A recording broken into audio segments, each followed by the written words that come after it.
The Ministry of Health and the Ghana Health Service says a new invasive mosquito has been found in Africa. The malaria-causing mosquito is said to be very invasive, spreads fast, and adapts to a myriad of climate changes. National Malaria Elimination Program Manager Dr. Nanaya Opepra says the public must ensure strict adherence to existing preventive measures, including the use of pesticides and mosquito nets. Alarm is important because the risk of increasing the mosquito population increases if you have a mosquito like Stevenson. The vaccine is not for the mosquito. What causes malaria is the parasite. The parasite is transmitted by the mosquito when it bites any man that has the parasite. So if you are giving a vaccine to the child, what you are doing, one, is to prevent the child from having the malaria or the severe form of the disease. With respect to the mosquito, which is the main vector that transmits the parasite, what we do, one, is prevention. Prevention in the sense that you need to reduce the vectorial capacity. And that can be done if we all ensure that we keep our environment clean. Two, we use the interventions that have been made available to us. If you have the insecticide-treated mosquito nets, you use them. Our parasite prevalence have reduced once again. We are now at 8.6. In 2011, the whole country were around almost 28%.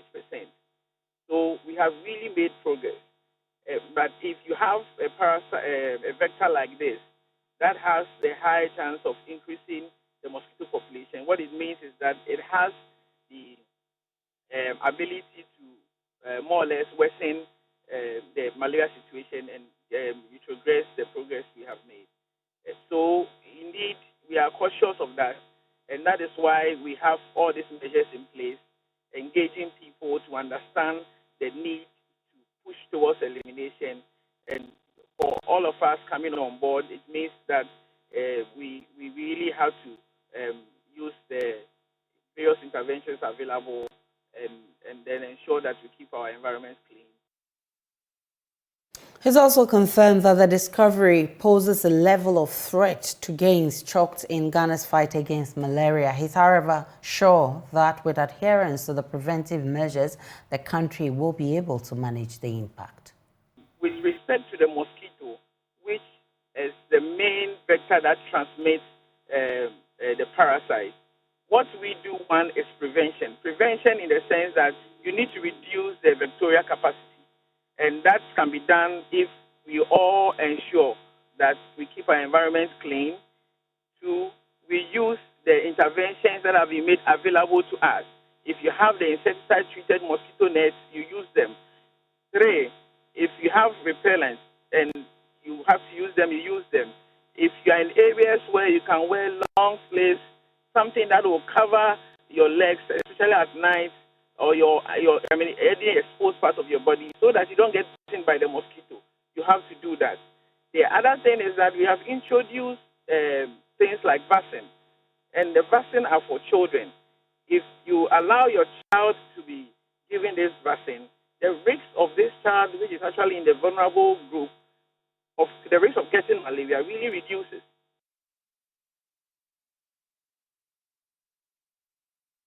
Away from the invasive mosquito, Love News checks into illegal electricity connections has revealed systemic revenue collection lapses that has left hundreds of installed meters consuming power with no bills for close to 2 years. The Revenue Protection Task Force of the Electricity Company of Ghana last week disconnected a rented apartment of the Amansia South DCE, accusing him of engaging in illegal connection. But checks have revealed an ECG mapping team last year captured the apartment among a number of houses installed with local government meters and awaiting billing by the ECG. Love FM's Eraso Saridonko led a team on a fact-finding mission to Manswe Dubia, the district capital, and now reports. This service serves the ECG for Amansia South. The service connection to the house is unauthorized. It doesn't go through any ECG document, so we term it as illegal extension. Ashanti Regional Director of ECG, David Buedia-Samoa, led a team of ECG officials on a disconnection exercise in the Amansia South District last week. Amansia South District has 86 rural communities. These communities, including the district capital, Mansour Dubia, benefited from an electricity extension project under the local government and energy ministries in 2020. Electricity was extended and shelf meters distributed to many houses, including this house, rented by the district assembly for the DCE.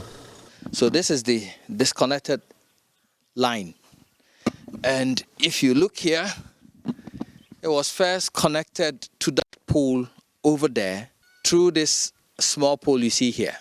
And then later on, when this line was constructed, you see the poles connecting the whole community. They moved it from that place onto this pole.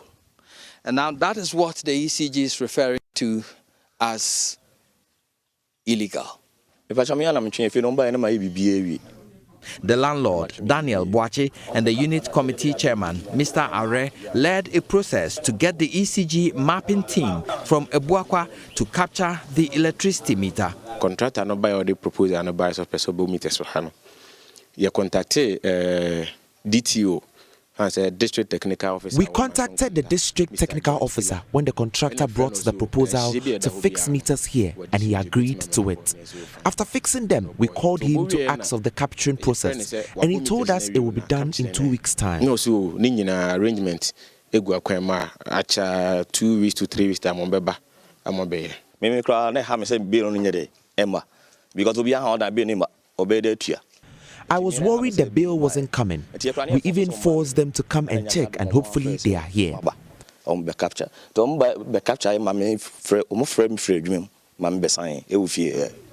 But like hundreds of homes at Edubia and its environs, the ECG is yet to produce bills for payment. This meter here is my own personal meter, and we have two for these two stores. We've not had the bills for getting to 2 years now. I have personally confronted them. He told me that ECG has made that capturing, so it will come. Their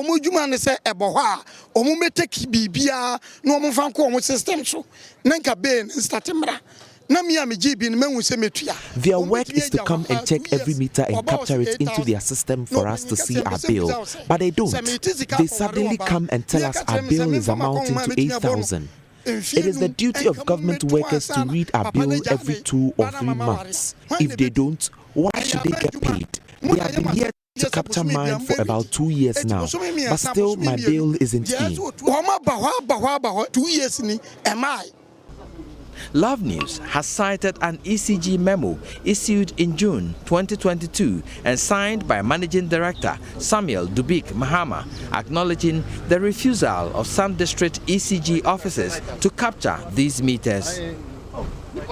The memo directed that all such meters should be captured and regularized. But we are told by the Manson Kwanta ECG office that after 2 years, the mapping team is yet to capture a number of homes. Meanwhile, power is being consumed with no corresponding bills for payment. I haven't engaged in any illegal connection. The Amansia South DCE, Clement Opoku Jemfi, tells Love News these affected customers and himself cannot be said to be stealing power. I have not engaged in any illegal connection in terms of electricity power, and the assembly is ready to pay any outstanding debt. That is the more reason why we even went on air to inform them that for the past 2 to 3 years now, we've never received any bill. So if they have a bill, they should bring it, we will pay. And before man of God, I don't do the payment. I'm not paying for my pocket. It's the government that will be paying. So why will I do illegal connection in the first place? If it is my private residence, then you have justification for it. But once it's the rented apartment or my bungalow, and the state is supposed to fund that bill, why will I do that? I can't do that. And it is not true. It's false. The distance from communities in the district to the nearest ECG office at Manson Kwanta is between 7 and 43 kilometers. There is no revenue collecting office at Mansour Dubia. Love News discovered a situation where one ECG revenue officer is responsible for collecting bills in about 86 communities under the district, hampering efforts in ECG revenue mobilization in the area. Electricity revenue is collected manually by a lady who comes to the town on selected days. There are 86 communities under the Amansia South district, and all the electricity bills are taken or collected by one woman, one single woman. And when she comes to this community, she stays in front of that drinking spot, and the whole community line up to pay their bills. Meanwhile, the community has presented this building, which used to be the education office, for ECG to pitch camp officially and do proper business collecting bills from the community. But we are learning that has been rejected by the ECG. Jasehene of Manswe Dubia, Nana Adusei Kwadampim, says attempts to get ECG to set up an office in the town has proved futile. Many DC, and then Nana Akosiso Hene, Nana Ankam Hene, Nana Quentry Bema, Yatukaya Kong, Kumasi, ECG, Penny no one in Akokasa, Sedan is your. We went to the office of the ECG in Kumasi with the DCE and our chiefs to lodge a complaint about the situation. It is just one woman who comes around to collect the bill. Sometimes people complain of not being able to pay their bill. So if it was your personal job, would you not secure a place for the workers to reside?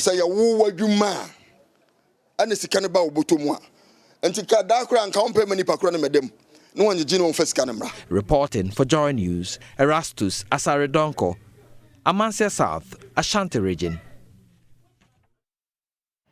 Well, in the northern region, the Northern Electricity Distribution Company, NEDCO, is beginning a revenue drive today to collect some 1.1 billion cedis that owed the company.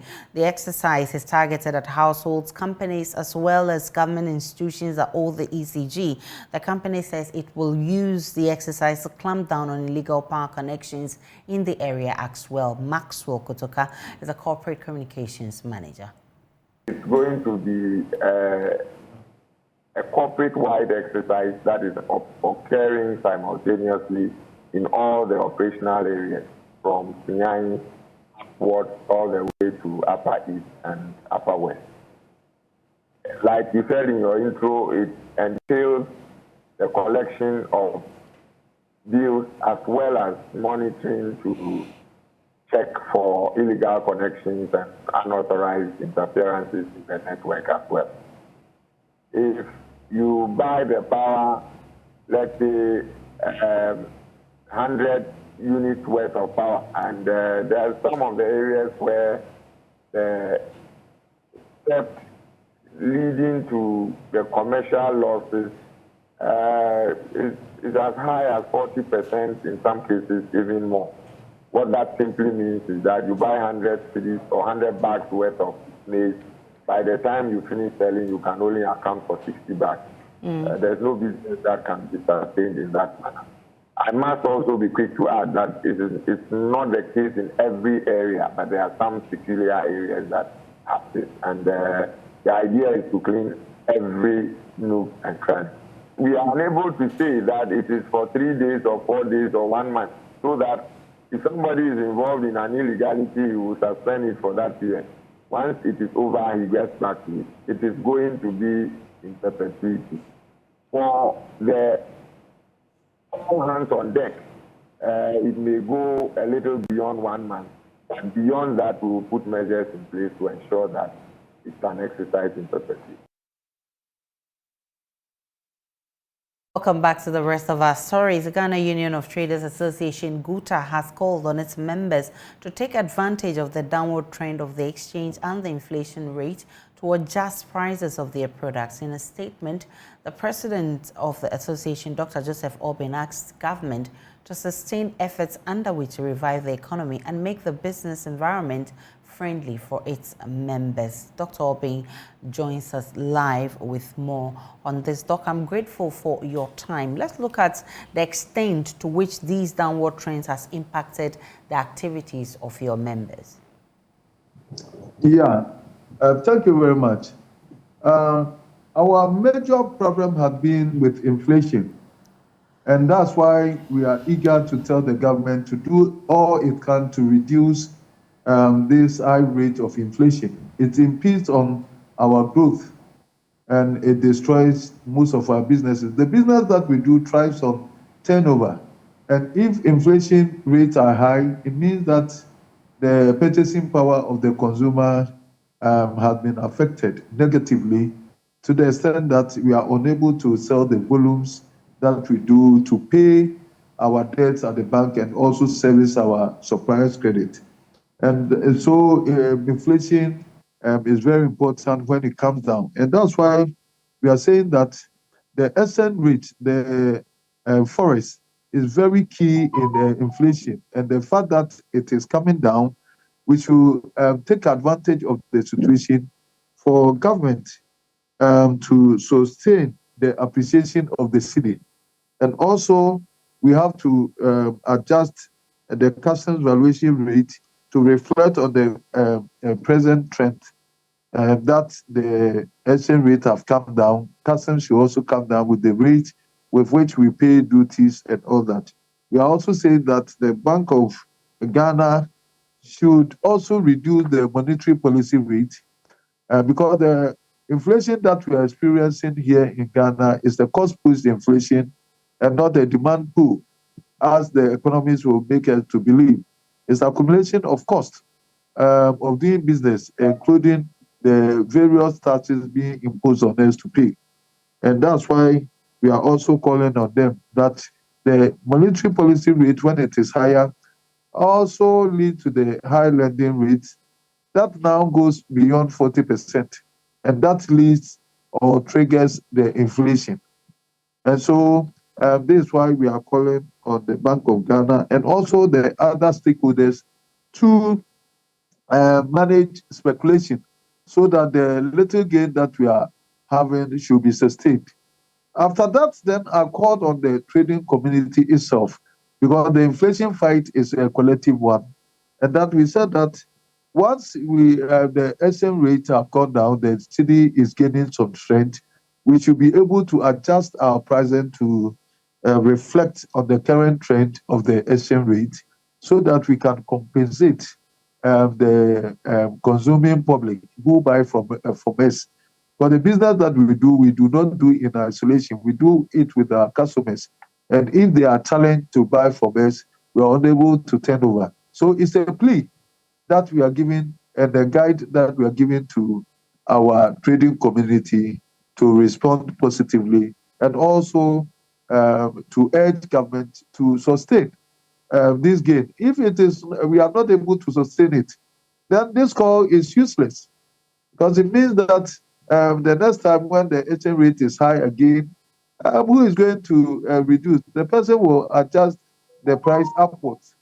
And the consuming public or the citizens that are suffering and the economy and that's the call that we made. Doc, what could be accounting for the downward trend for which you want government to sustain? In your view? Yeah. That's why I'm saying that whatever effort that government have done, I cannot pretend to be an economist.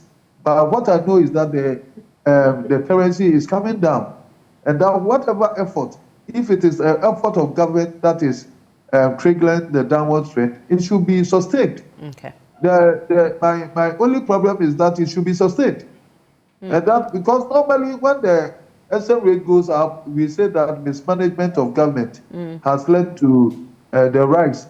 So it is also presumed that when it is coming down, then they are doing something positively. And that's what I'm saying, that they should sustain it. And that whatever measures that have been put in place to bring down this trend, it is in the right direction that need to be sustained so that we can also have the respite to do our businesses. So how much difference in prices should customers expect from your members? Oh, no. You see, we cannot impose prices on anybody. We are not in price control regime.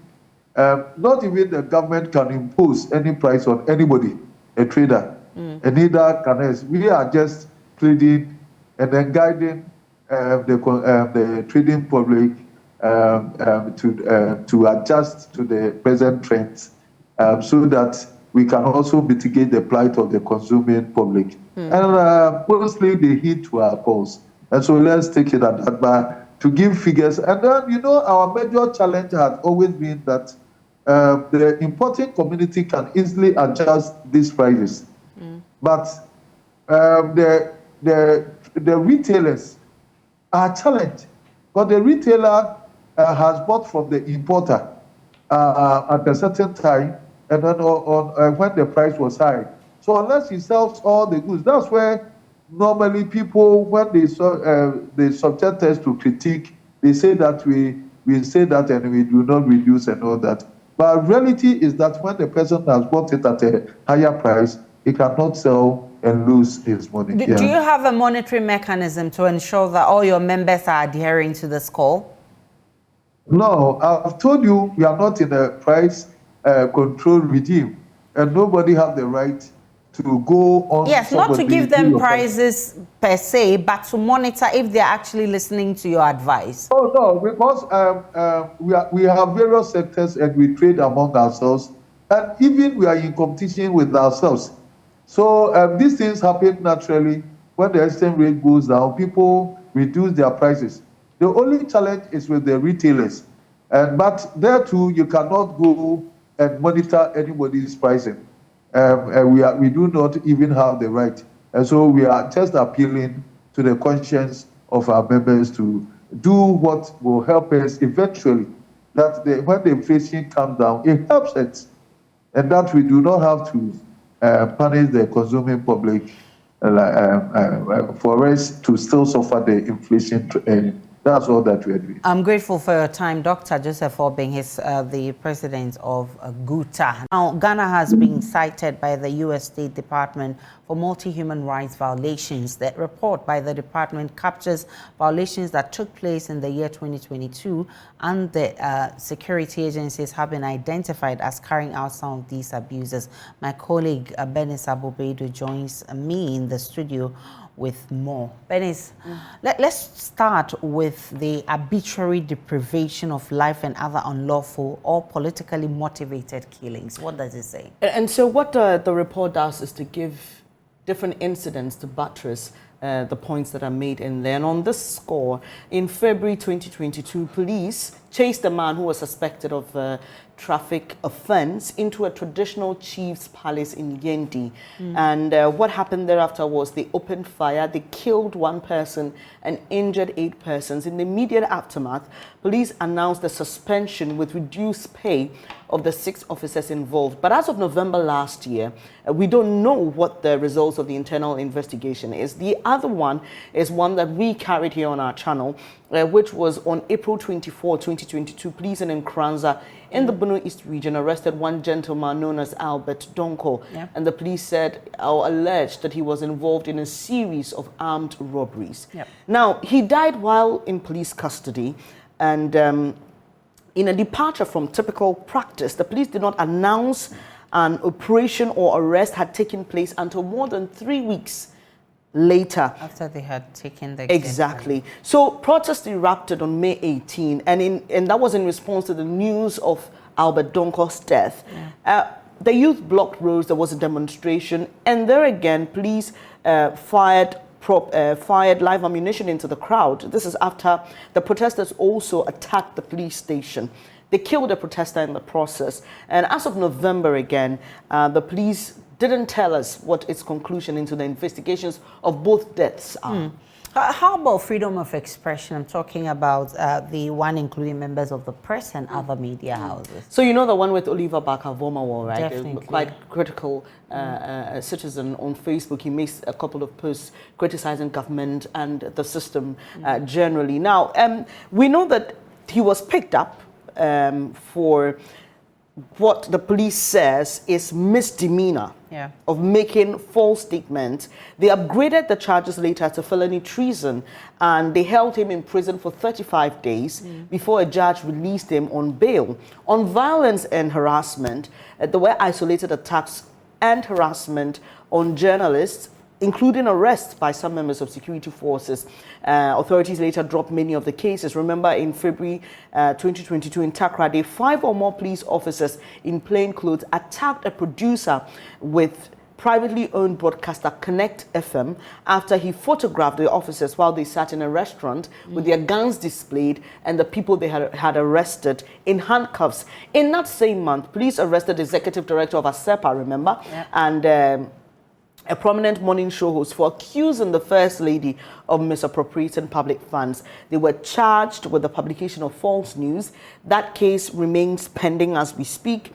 And in isolated incidents, apparently condoned by authorities, some supporters of ruling political party harassed and attacked journalists. Now, let's look at censorship and content restrictions for members of the press and, other media, online media, and all of that. Okay, so here again, they give examples, but they also talk about what the law permits. Okay. So the law allows for criminal penalties for those who post false or misleading information online. And the penalties are up to 5 years in prisons and substantial fines. Now, in August, remember that one with Europa FM where the Kumasi Traditional Council banned the station from carrying out broadcasts because the council felt that there were some pronouncements on the station that were disrespectful towards Nananom.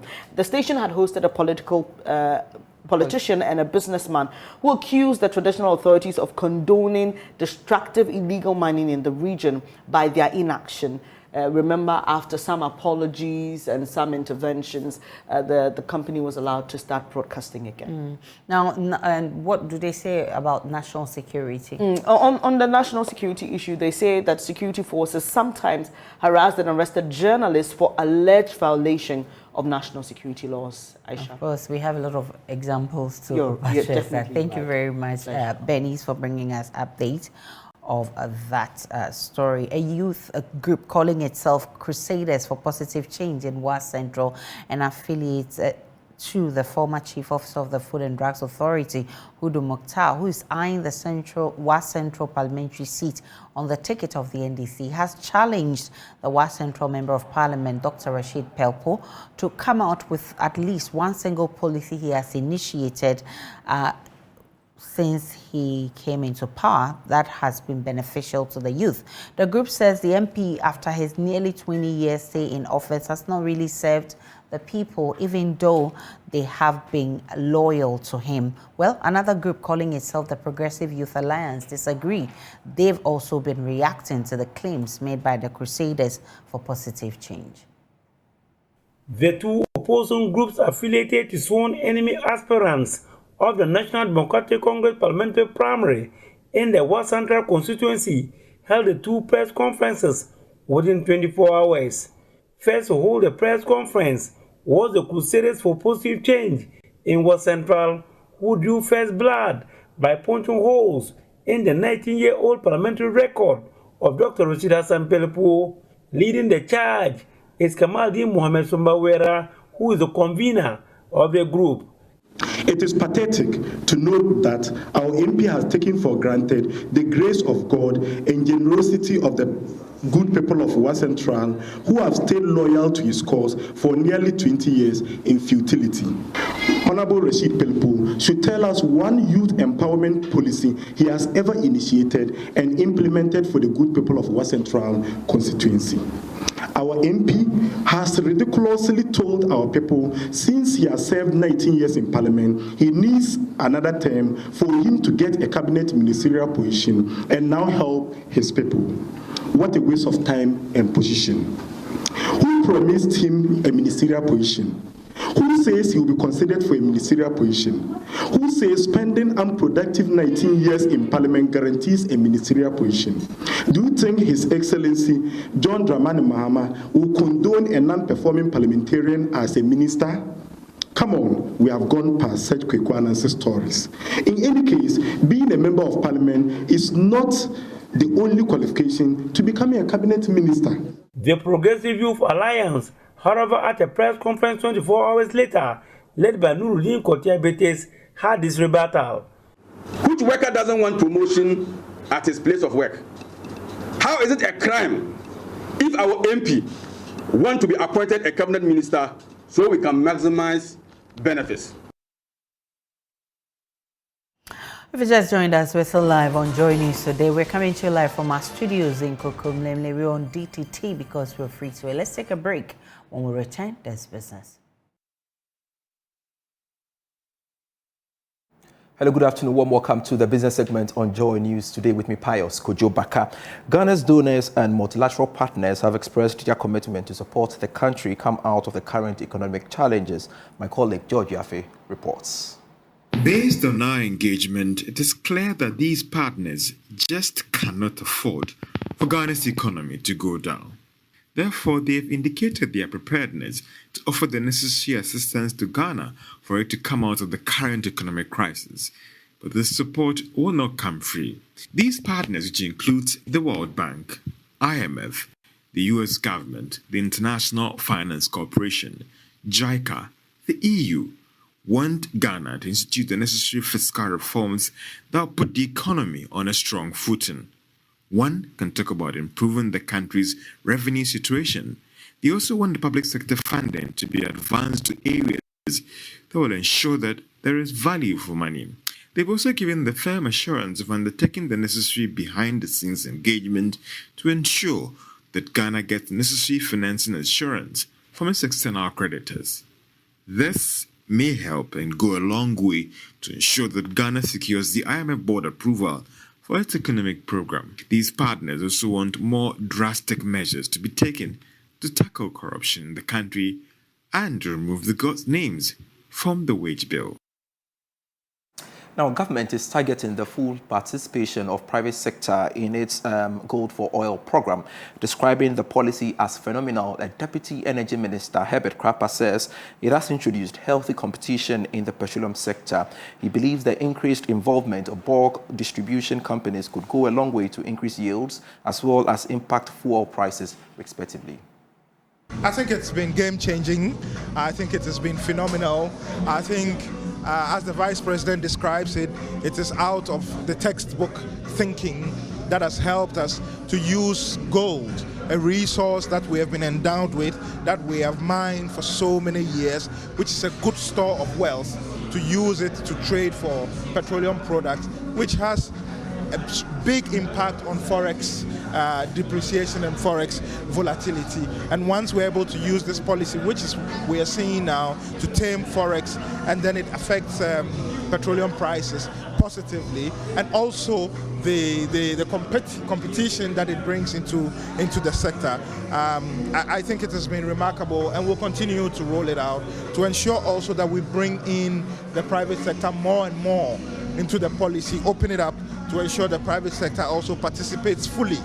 The BDCs, OMCs, they participate fully in this program so that across the board, across the spectrum of the value chain, everyone feels part of the program. And more importantly, the consumer feels cushioned by forex volatility. And that will be all for business for now. I will be back at 1 p.m. with the marketplace for more business stories.